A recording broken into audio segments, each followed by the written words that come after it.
I don't quite have the words to describe this person who I am interviewing today on this episode of the Power Transformation Podcast. John Neral is truly a friend, but also he is such a man with a wealth of knowledge, specifically when it comes to careers and transformation. John has been a significant influence in my life, and I am honored, frankly, to have him as a guest on this episode. Stay tuned, for you certainly don't want to miss John's journey, as well as understand the huge difference he has made in my life.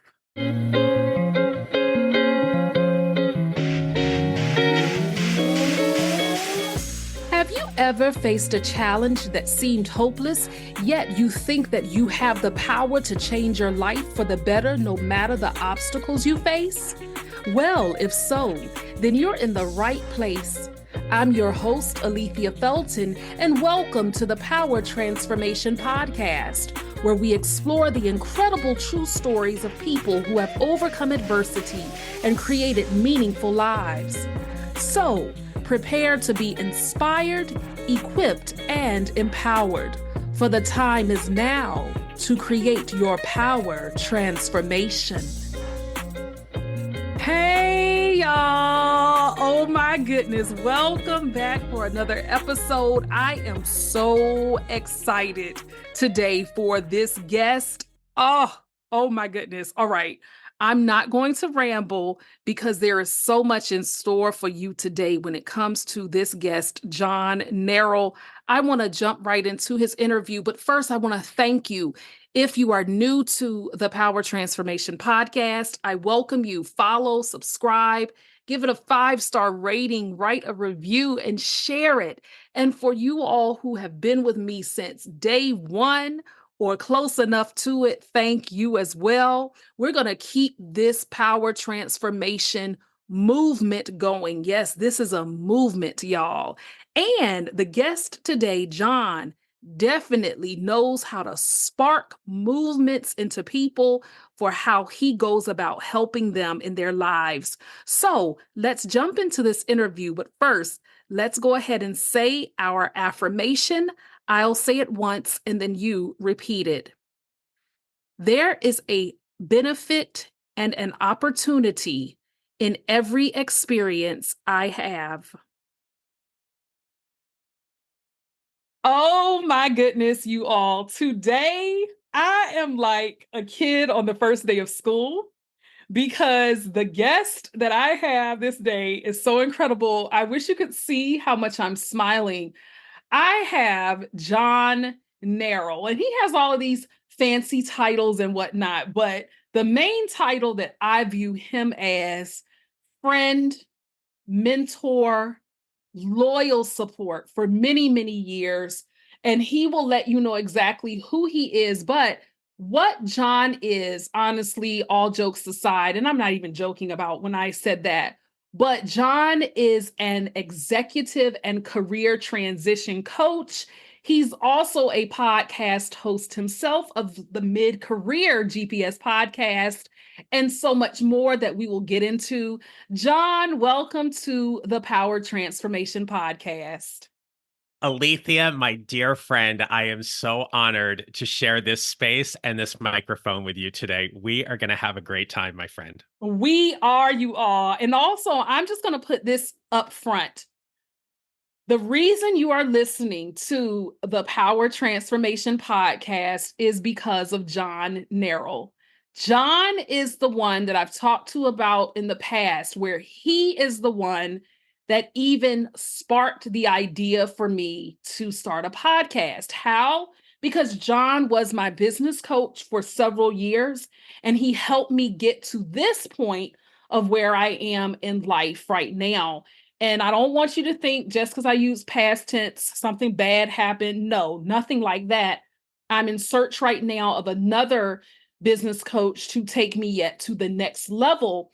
But it's because of John's love and his insight of me where I am at this space, and he's still one of my mentors and one of the people that I trust wholeheartedly. But, John, to get this podcast started, first of all, I thank you. But I always ask a random question. This is my random question for you, John. John, we know that you're this executive and career coach, and there are other things about you that they will learn soon. But, John, if you could have had any other career in the world, what would it have been and why? I would have been a TV meteorologist, and I would have been that guy that came on your 4, 5, 6, 11 o'clock news and told the weather. And I got things right about 50% of the time, maybe a little bit more. But I wanted to have a career in television. Wow. And I remember when I was younger, somebody said to me, yeah, you just don't really have the look for TV. Oh, And I thought, okay. And I chose a different path. I kind of let that get into my head. I had also taken a look at the TV industry and realized how difficult it was to kind of break through in that regard. So hmm. I'm very happy and blessed with where my career has taken me. But to this day, I still follow a lot of local meteorologists and just marvel at their background in mathematics and science and their TV personalities. I follow a bunch of them on social media and I just have great affection for their work.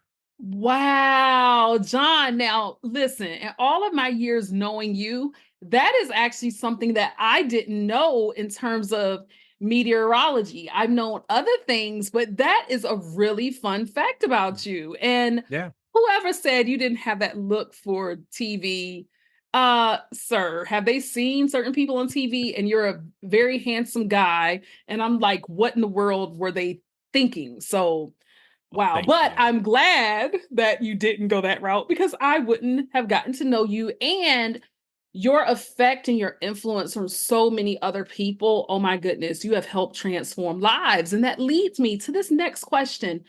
John, if you were talking to a total stranger about yourself, say that you knew John Neral, who would you say John Neral is? John Neral is someone who helps mid career professionals who feel stuck, undervalued, and underutilized, and helps them show up to find a job they love or love the job they have. He's empathetic and direct. He's caring and compassionate, but also knows how to help people be accountable and hold space for them to do so. It's somebody who is courageous and fearful at times, all in the same breath of his own career path and journey, and looks back on what he's done and what he's proud of and what he realized might have been a little misstep along the way, but at the same time is very grateful that got him to where he is. He is the totality of his experiences. Ooh, the totality of his experiences. That's a really great quote. And I Yeah. thank you for describing you in that manner because you, of course, know yourself better than anyone. And for you to say that you're this mid career transition coach, that's something that I'm sure just didn't happen overnight in the way that you help people, the way that you empower them. But, John, prior to all of this, what led you down this path? So let's start off. How did your career begin and where did it take you? Well, I got my bachelor's degree in psychology from Loyola University in Maryland. I thought I was going to hang up the shingle and all that kind of stuff. That didn't happen. I ended up teaching for 2 years in a private all girls Catholic high school in Hmm. Maryland and enjoyed it. But as you know, and I'm sure a lot of people who are listening don't, I have this huge passion for the sport of bowling. Mm. And it was the one sport my dad taught me when I was 5 years old. I still actively compete on the Professional Bowlers Association regional tour, and it's something I absolutely love. But at the time, Alethea, I thought I wanted to have a career in the bowling industry.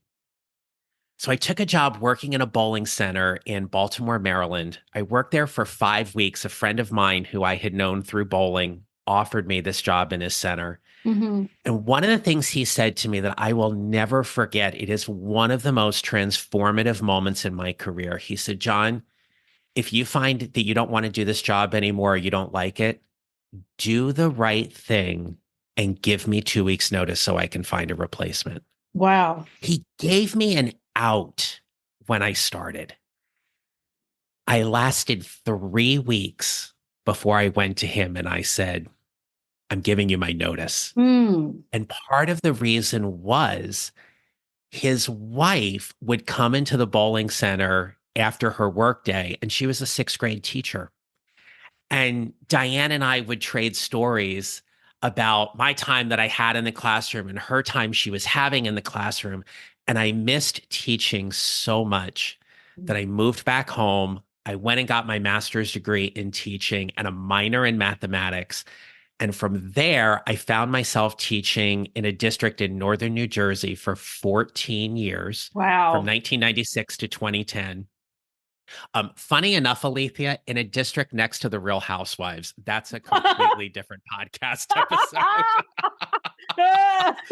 but but if you follow the show and you like remember the popularity when it first started, I was Yeah. in the town right next door to that. How And exciting is that? oh, it was girl, it was a hot mess. It was a hot mess. Oh my Um, gosh. yeah.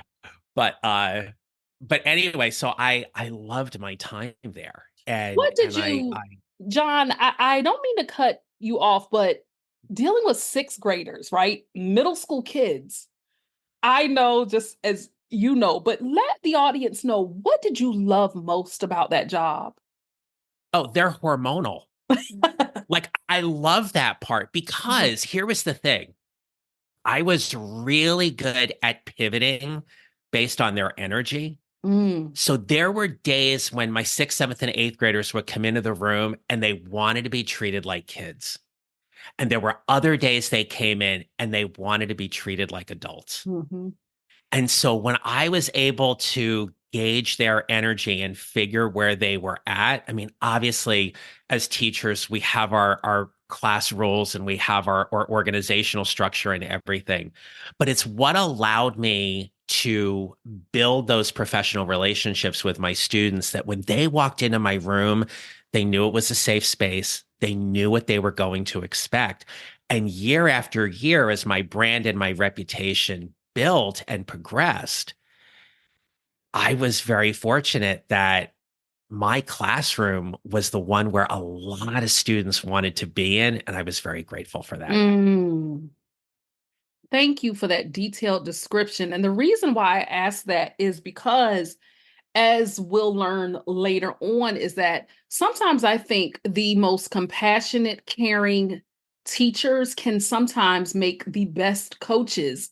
And how, although you aren't working directly with children anymore, you still have some of that same style that you use even in your own practice. So you worked in this middle school for quite some time. And then what happened after that? Well, a couple of things happened. So, Mhm. one, I was teaching a lesson one day on how to multiply and divide fractions. And it was a good lesson. The kids got it. Not the most engaging material, but it was a good lesson. And I'm doing the lesson, and this voice creeps into my head, Alethea, and it says, John, you cannot do this the rest of your life. You need to get out. And it was at that point that I initially shrugged it off. I was working in a great district, had a great salary guide. I was making really good money. I was getting 3 months off a year. Mhm. And I was elevating into various leadership roles within the district. And so I brushed it off. And the next day I come in and start teaching my lesson, and the voice in my head goes, I told you, you can't do this the rest of your life. Mm. And when you hear that voice enough, I started exploring what that would look like. What I learned at that time was that I really enjoyed my professional development work with teachers, Mm. I was in a department coordinator role. I was doing consulting outside of school. I was leading various professional development workshops that I had created on my own. And my passion started shifting towards I want to help more teachers because if I help more teachers be better teachers, my impact on helping students is going to be even greater. Mm. So I started looking for department chair positions because they were not available in the K to 8 district where I worked at the time. Oh. And what I found was that I was getting to the final round interviews, but I wasn't getting selected. And I wasn't getting selected because, like so many job seekers out there understand and know, is that sometimes those positions go to internal candidates, Uh-huh, exactly. right? Yeah. So this was over the course of about 3 years where I was looking for that new job. But then on the other side, Alethea, I was lonely. Mm. I was single. I was looking for somebody to share my life with. And I had gone on vacation and I met my now husband. Mm-hmm. And the interesting part of that was that he is a third generation librarian. He is a federal librarian. And when we met, he was living in Washington, D.C., and I was living in northern New Jersey. And so for an entire year, we traveled back and forth on 95 on the weekends to go spend time with each other. Yeah. Right. So when Uh-huh. people say, like, oh, you should never move for love, you should never move for a relationship, I get that, but I did it. And Uh-huh. I'm very grateful that 15 years later and 7 years of marriage, we are thriving and surviving it and still having a great time. Yes. But it was because of that move that started me broadening my search, where I started looking for jobs at DC public schools, eventually landed the job in central office as a professional development specialist that ultimately led me to you, Uh-huh. where we Yes. got to work together in 2010. Uh-huh. And I remember going to your middle school and spending time with you over there and loving every minute of it. Certainly And look, did. here we are 14 years later, still having a great time. So Yes, we how blessed are. are we? Yeah, yeah. Yes. And thank you, John, for actually mentioning that. Yes, you all heard it correctly. John is one of my former supervisors, and he was only my supervisor for 1 year. However, in that year, John has been the most how can I word it? His style of leadership is that he was a coach. He's a coach's coach. And so John really made me think about everything I was doing. He got me to that level of deep inquiry because at the time I was an instructional coach. So I was a coach, but working with teachers. And so, John, I really valued that for that. And no, we never knew where our lives would end up. So that is the absolutely incredible part. And just to kind of backtrack some, yes, you're right. Love, distant and afar can work. My parents, my mom, after she graduated college, and my mom's a Jersey girl, as you know. But after she Indeed. graduated college, she moved to Washington, D.C. My dad was in Southern Virginia, and they actually had a courtship long distance like that. And so it worked for them. And they've been married now going on 47 years this year. Oh, So God it does bless. work. It It works. God definitely bless. works. That's great. It does. So, John, with all of these experiences you had working in the school system, things of that nature, you went through a lot of career transitions, a lot of Mhm. different career transitions, which now puts you in this space and place of coaching a mid-career professional. John, when we use the word mid-career professional, who are you talking about? What does that look like? According to the US Bureau of Labor and Statistics, this is where I'm going to get real formal and researchy on you for a minute. According to the US Bureau of Labor and Statistics, a mid career professional is someone who is has 10 years of professional experience and is typically defined 10 years of work experience after they've graduated. So it could be Oh, either high school for someone who didn't go to college or 10 years after they received their bachelor's degree. So we're talking interesting. basically, yeah, we're talking like late 20s, early 30s. But what we're Hmm. seeing more and more on the research is that people are extending their work lives, be Mhm. it for either financial or social and connection type reasons. We see people working longer and later into their 60s. So typically, the people I work with hold titles between manager and senior director, and they typically range in age between 35 and 50. Oh, so it is more in a sense of that executive level leadership, although you can work with those younger ones as well who might not Yeah, be in leadership yeah, roles. so just to clarify, thinking more or Mhm. less like mid-career and mid-level. Oh, I So see. I have a couple executive coaching clients that I work with, but primarily the people I work with are those who I often describe them, Alethea, as they feel stuck. And they define stuck in that they work in an organization where there's nowhere for them to move up. Hmm. And it's either because something has happened and they're not going to be able to move up, or no one's retiring or leaving to open a place for them on the org chart. Additionally, my clients also feel stuck when we first start meeting and working together because they know they need to leverage their talents and expertise to go outside of their organization, but they're overwhelmed by all of the things they think they should be doing to make their career transition while at the same time working a full-time job, usually taking care of their young children and raising their family, and for some, also taking care of their aging parents. Okay. So I can pull a couple of questions out of there, and I'm going to, but I want to ask you this. That's a clear explanation of who you work with, but how did you just decide one day this is what you wanted to do and to really take that leap of faith into full-time entrepreneurship? Did you just wake up and say, "Hey, I want to help mid-career professionals?" Or did you have other events happen where it said this really needs to work? I need to help people in this area. How did you get there?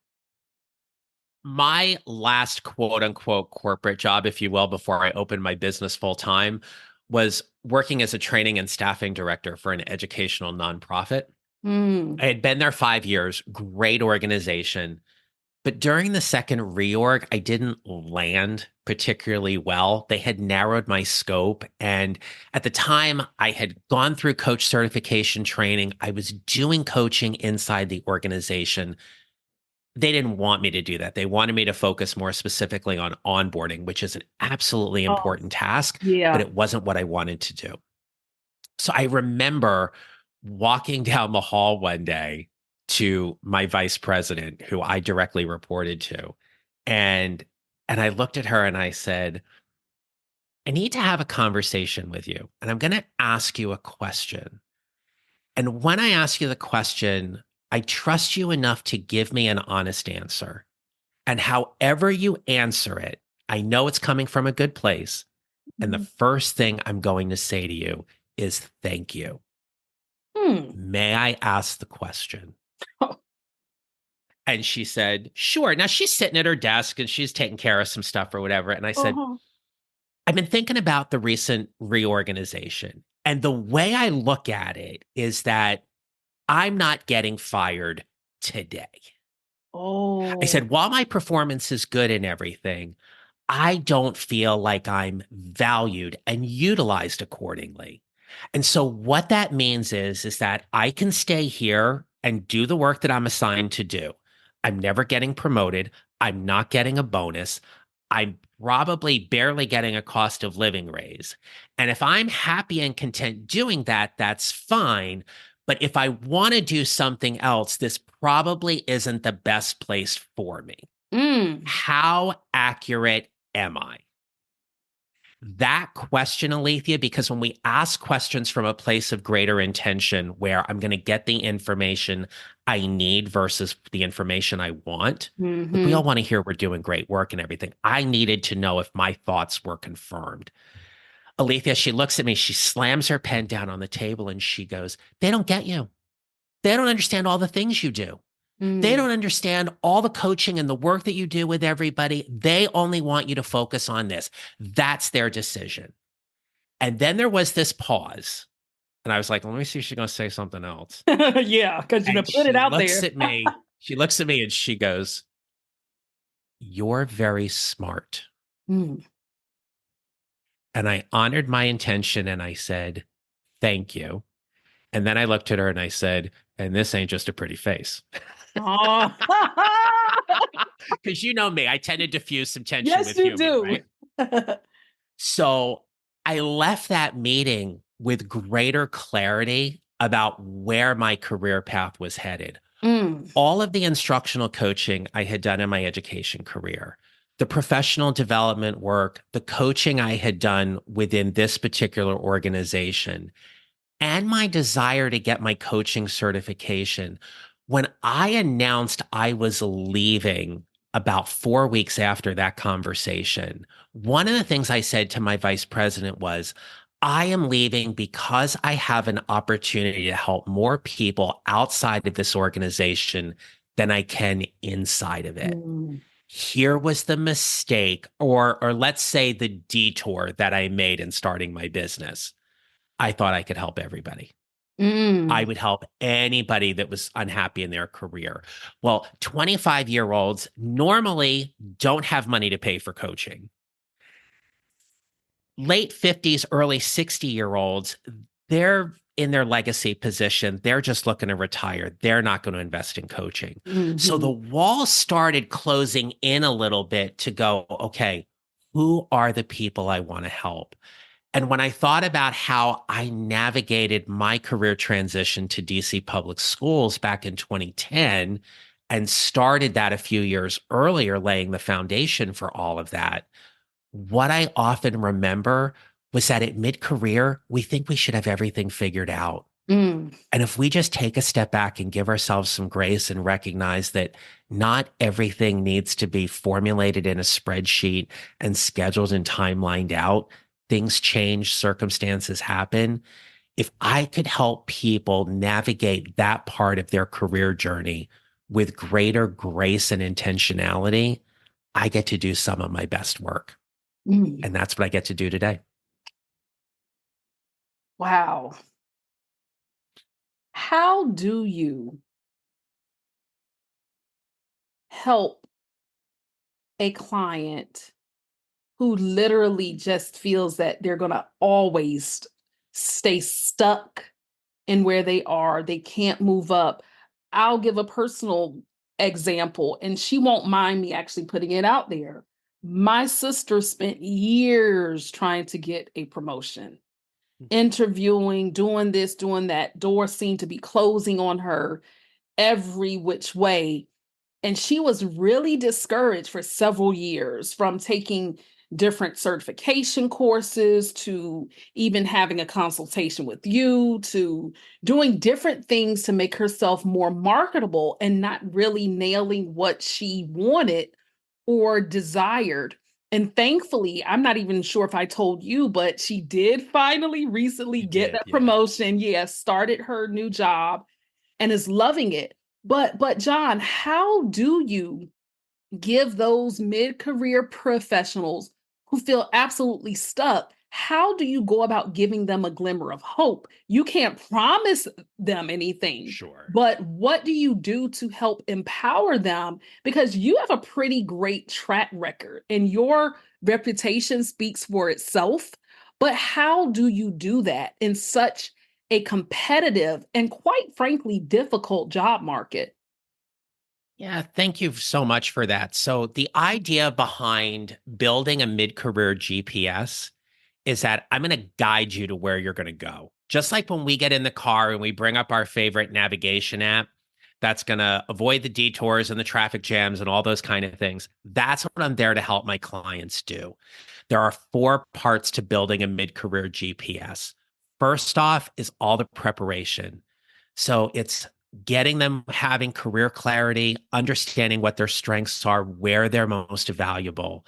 It's about helping them strategically position themselves in the marketplace, knowing what jobs to look for, knowing the kinds of companies that are best suited for them, where they can go and do their best work, and ensuring that things like their resume and their LinkedIn are branded and formatted accordingly and structured accordingly, that when they do apply for jobs online, if they do, it's going to help clear any kind of AI technology that's going to screen them initially so they can get their materials in front of a human being. The third part is about promoting who they are and what they do. This is where we build a networking and an interview strategy that allows them to showcase their five biggest and most significant achievements from a place of value and service. So we all have these great and interesting stories, but if you can ask yourself, so what and who cares? And you can answer those questions clearly, you get to a much better story. Hiring managers out there hear a lot of underwhelming stories that never make candidates stand out. Right now, more than ever in this marketplace, you have to be talking about why the results you've created in the past are going to help them moving forward. You can't do that unless you truly know your value, your worth, your evidence, and know how to tell that story. And the Exactly. last part about building your GPS is about how you show up. And so What when we build all those four things, that's what then gives them that pathway or that beacon to bridging the gap between where they are and where they want to get. what do you mean by show up? I get that, but for a person who may be unfamiliar, what does showing up look like? Does it look like taking all of what you just said in those first three steps and presenting yourself physically as the total package? What does showing up for yourself look like? Yeah, so showing up matters. And how we show up is very individual to our core values and belief systems. So when I coach my clients on showing up, we look at six particular strategies. It's how they set ground rules, that's the S, have intentional conversations, get the information you need versus the information you want, own where you are, welcome new opportunities, and that means getting out of your own way when somebody says, talk to this person or apply for this job. You have to be open to welcome those opportunities. The U stands for using your genius. Hey, we're all great at something. Double down on that. That is your superpower. That's your genius. The P is protect and promote your brand. As Jeff Bezos says, your brand is what people say about you when you're not in the room. If you don't know what your brand is, it's very difficult for you to show up at work day in and day out when you think you're navigating in one way, when everybody else might be seeing you differently. Mm. So those six strategies are how I define showing up to norm those coaching conversations with my clients about what it means for them, especially for those clients of mine who are in leadership roles, to really help them lead their teams more impactfully and effectively. So in terms of even you saying that you're you're helping individuals to, navigate their mid-career GPS, do you also tend to find yourself working with or speaking with larger groups about something very, very similar? And if so, how do you do that? I've done that specifically with employee resource groups, Mm. be it sponsored by like an HR division of the company. I've spoken to LGBTQ plus and pride ERGs around what showing up means as well. We have big conversations around that also. I've worked with some startups and some smaller companies where I've worked with a sales team, for example, and helping them understand what it means for them to show up for each other and to show up for their clients as well, so that when we go through this professional development workshop, their expectations, their goals, and their norms are now deeply anchored in those six principles, Mm-hmm. that their conversations are much better after because of it. And then they tie those to those results, Mm-hmm. right? So, for example, with a sales team that I've worked with, when they're not able to get their enrollment or close a sale, let's say, oftentimes the director of that group can go back and be like, excuse me, Mm-hmm. did you have those intentional conversations? Mm-hmm. Did you set Mm-hmm. ground rules with the facility before you went in? And they use those show up six strategies as a way to anchor their workplace behavior and productivity. And the underlying theme that I'm getting from all of this, and correct me if I'm wrong, but although you're taking people through these strategic steps, it really sounds self-empowering, and as if along the way you're also helping to build their confidence, where you're showing them like, hey, you may be in this position as a mid-career transitioner or somebody in your mid-career life, where as you're taking them through this coaching process, John, is it true to say that they're also experiencing their own type of power transformation, so to speak? And do you have an example of maybe a client or a group that kind of sticks out as to how they started versus how they ended up after working with you? Yep. So not only is it about their self-confidence in their transformation, the transformation also happens around their self-worth.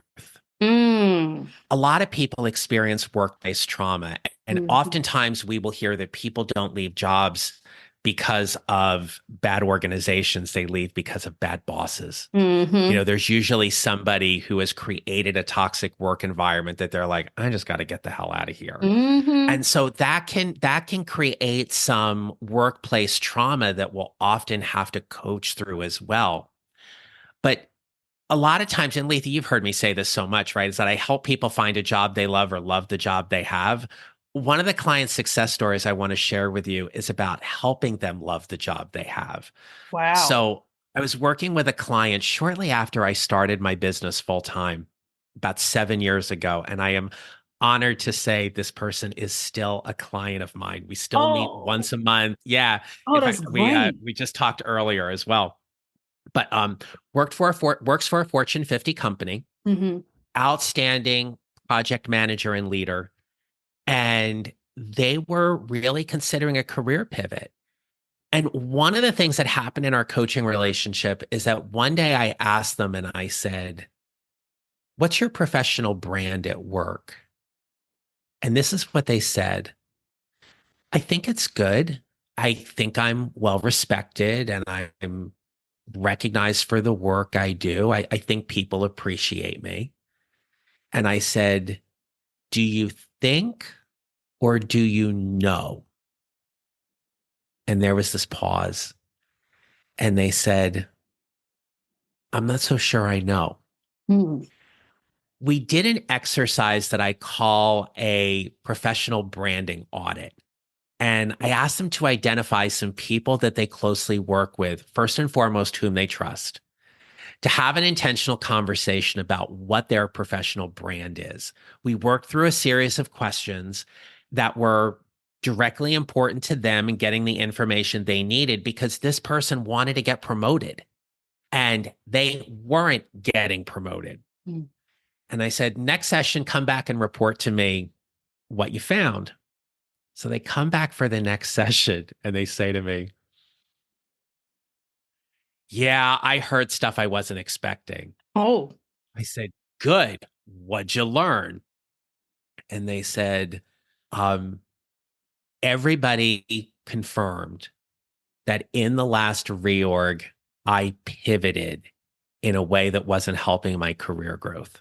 Mm. And that if I wanted to advance my career, I needed to do some internal networking and positioning myself differently to get that advancement. Now, for those people who are listening that work in corporate structures, you probably think a lot of times like, okay, if I stay in my lane, that's great. How do I step out of it? Hmm. We coached on what stepping out of their lane was going to look like, especially to have some of this FaceTime and networking type conversations. And so it was like, where do you want to work? What do you want to do? Where do you see yourself adding the most value? How do you want to lead? And all of those started become clearer to the point where they ended up networking with their boss's boss. Oh, watch out. Now, you What? talk about not only confidence, but you talk about I'm worthy enough to be in the room. Wow. I'm worthy enough to have that conversation. I am. And when they got that meeting invite, and I said, you were welcomed. You were welcomed to that conversation. Hmm. And then it was another conversation and another one to the point where 2 years ago, they moved into a senior director role. And Oh, they are, and it came with all the things, right? So it came with the oh, title and everything else that comes with the title and then some. But I am so proud of her and her oh, work.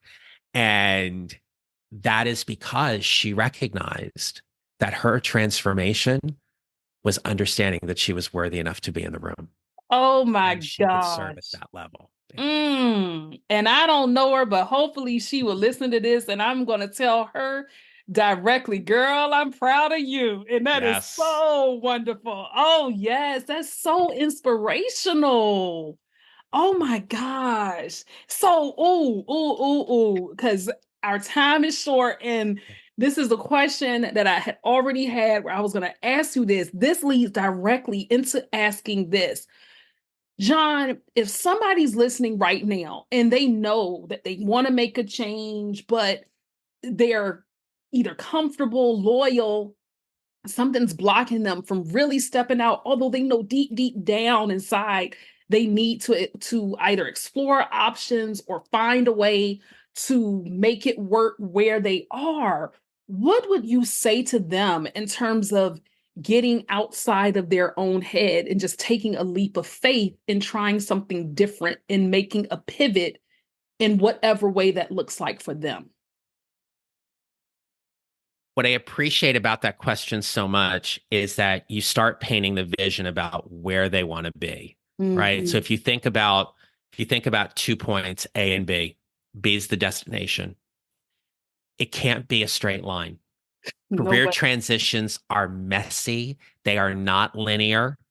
And so walk that back and start thinking about what is one action step you are willing to take that will increase your clarity, motivation, and intention of figuring out what your next career is going to be. If you are looking to stay within the same industry, but you want to level up, where is that opportunity? Who's doing that work? Who can you get connected to? If you are thinking about transferring skills and transforming your career into a completely different industry, how do you make that pivot? Who's done that before you? What can you learn from them? Build your toolkit one step at a time that in stages will give you greater information, greater career clarity, and drive you to figuring out that next step that will ultimately get you to where you want to be. Enlist the help of support. It could be a mentor, a sponsor, a critical friend, trusted friend, coach, whomever that may be. You do not have to do this alone. That's one of the reasons why we get to do the work we do, right? You don't have to do this alone, but get support. And then lastly, find a way to be accountable. If we think a transformation is going to take us a year, that's how long your brain will give you to take it. You can change a thought in 5 minutes. If you think your transformation can happen in the next 5 minutes, make it so and start building that framework to get you there. Mm. John, how has the work you're doing to help so many others, how has it changed your life? I don't think I've ever been asked that question before. So Mm. thank you for that. Mhm. Um, I'm going to be 55 in a few weeks. Mm. I never thought I would have this much fun and impact at this stage in my career than ever. It's changed my life in so many ways because this is my legacy position. This is the position that I will and want to be most known for because of the depth, the breadth, and scope of my reach that I get to help every day, whether it's posting something on LinkedIn or it's my podcast or it's the clients I get to work with. It's changed my life in so many ways because, as you and I have often talked, this whole entrepreneurial journey is hard. It sure is. Right? Like there are days Yeah. we are floating on cloud nine, and there are other Uh-huh. days where I'm like, how did that gum get on the bottom of a damn shoe? It's so Um, exciting though. it is, right? It is. But to have an opportunity to do this kind of work right now, Mhm. I am beyond grateful and blessed to go ahead and do it. Oh, that's beautiful. And on top of that, you're a podcast host with a podcast called the Mid Career GPS. What's that about and how can people tune in? Yeah, it's a twice weekly podcast. So Tuesday is a shorty episode with a particular career transition or leadership tip. Thursdays are guest interviews where I highlight someone who either is an expert in the field or has an incredible career story that they want to share to help motivate my listeners. You can find it wherever you get your podcasts. It's called the Mid Career GPS podcast, and grateful for anyone who wants to come on over and listen. Exactly. And I have listened to some episodes, and I'm telling you, it's an entire catalog of just multiple topics. Everybody will find something that's for them in there, whether you are a mid career person or not. It is so filled with it's a treasure trove, literally. And you mentioned LinkedIn a lot, John. So, what are you doing on LinkedIn? What are you promoting? What are you sharing? Tell us about that. So, my content that I create on LinkedIn is specifically geared toward that mid-career professional who doesn't want to settle. They're stuck in some way, they want to get out of it. So, it's a strategy around their career clarity, how they network, how they interview, how they lead. And it's all about helping get them to the next level. So, I post several times during the week. Additionally, I will host events and promote them like webinars and things like that you'll see me promoting there as well. And then if you go to my profile, right in my featured section, in there is a link to join my free mid-career GPS newsletter. And that is a twice weekly newsletter to help mid-career professionals get fed, just like the podcast is, but to help them get fed as they figure out whatever their next career steps are. So if you want to connect with me on LinkedIn, please let me know when you send me a connection request that you heard me on the Power Transformation podcast so I know where the connection's coming from and be honored to connect there as well. Yes, indeed. And y'all, he's a coach. And let me ask you first, are you open now to accepting possible new clients? Absolutely. I am Okay. always looking forward to having conversations with people who are interested in leveling up their career and how I can help them as their coach. And so, easiest way to do that is you can direct message me on LinkedIn, or you can email me at john@johnneral.com, and we'll find a way to set up a conversation. Exactly. And also, he has a website, johnneral.com, and I will have that in the show notes as well. And as we come to a close, John, is there anything else that's on your heart or anything that you wanted to say to the audience prior to me giving my closing thoughts? So you said something earlier Mhm. that I never forget whenever we text, email, or talk.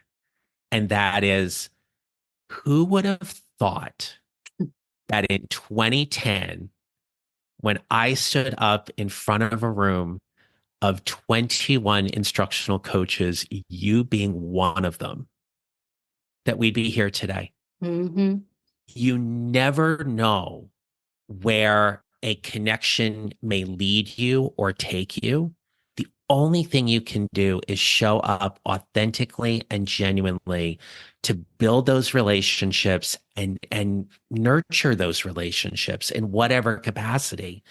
And wherever somebody is in their career right now, what I want to offer them is that you are 100% responsible for your career. Mm. I'm not saying to go up there and do anything rash and walk into the office and be like, deuces, I'm out. Uh, but you can make a change. Your career transformation can happen and it's possible. There have been hundreds of millions of people who have done it before you, Mm-hmm. billions probably. Mm-hmm. You are not alone. You are not alone in this journey. So, um, figure out what exactly is you need and figure out who, if anybody, may be able to help you with that transformation. Wow, that was perfectly said. And I will just say in closing, especially for anybody who's strongly considering reaching out to John, having a discovery call, and if y'all are a good fit, then of course next steps could take place. But as a former client, I just want to give briefly some backstory. Is Yes, he was my supervisor, and we happened to just keep in touch. Didn't think twice about it, started keeping in touch here and there. And when I learned that he left even his corporate role to start full-time entrepreneurship and coaching, it was really, really interesting. Now, this is no disrespect to anybody, but part of my story is I had another business coach prior to John, and I dare not say anything disparaging about anybody, but let's just say that person wasn't a good fit, wasn't getting anywhere, etc. So I remember clear as day what I consider God. Some people might not be leaving God, which is okay.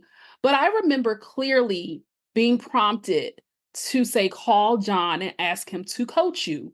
I was very hesitant at first because we know as coaches that sometimes it can be a conflict of interest depending on the boundaries you set. Because although he was a former supervisor, we had started developing a friendship, and I didn't want our personal life being conflicted. So I called John out of the blue after a few weeks, battled it. And then, as soon as I explained everything to him, he instantly said yes. And what I want to share is that, while his focus is primarily the mid career coaching, executive coaching, he did show me the ropes on at least how to build up the confidence that I needed and the systems in place to start off with a successful business. And I'm going to tell you a beautiful thing about this man's character. I said at the beginning, he's my former business coach. I wanted to share as his last thought. The reason why is because back in December, John said to me something that was so profound and showed his heart, where he said to me, where I am going, talking about me, where I am going and where he knows I am shifting, transitioning, etc., but also building. It's not that he's not capable, but he said that I need someone who is able to meet me at the capacity where I am. So, what that simply means is he knows my heart, he knows my goals, he knows where I'm going, and he was not selfish, and he was not just trying to take my money or just hoard it for himself, where he loves me enough, where he said, you need somebody who's going to be able to now take you to that next level. I haven't found that person yet, but John said the first quarter of 2024, this is what you need to be doing. And I'm doing that. And the things I'm doing now are leading toward even greater. And then he literally gave me a game plan for 2024 in terms of the steps I should be making. And I have followed that and everything's working out. So while I don't have yet a new technical business coach, what I can say is that this man, I credit you, John, so much for where I am today. And even with the podcast and giving me the confidence to go about starting this. And I sat on the idea for a good year before I even launched. I sure did. I sat on the idea for a year. But what I say that audience is to share is that you need a coach in your life or just people in your circle. And we're still going to always be in touch. We always say that we will be sipping champagne on my yacht, and we will end up doing that. But my whole point is that good people, good-hearted, genuine people still exist.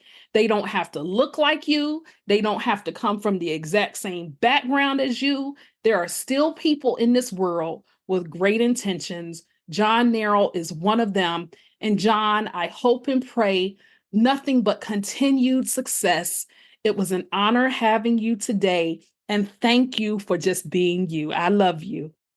I love you too, Alethea. I am so proud of you. You, the person, you, the businesswoman, the entrepreneur, the child of God, all those wonderful, wonderful things. You are a bright light in this much needed world right now. And I am honored to be a part of your journey. And I look forward every day to continuing to celebrate you. So thank you. Thank you, John. I'm not going to get emotional, y'all, but as I said, without John, y'all wouldn't even be listening to this podcast. He is the mastermind behind the Power Transformation podcast. And I thank him for just believing so much in me over the years out of a pure heart and being authentic with me. And I am so grateful for him. And y'all, I'm serious. If there is something that you need support with in your life right now when it comes to a career change or transition, contact John. His information is in the show notes. And also, you may email me directly if you want his information. You may email me at coach@aletheafelton.com if you need John's links or anything like that. Let's go ahead and close out with our affirmation.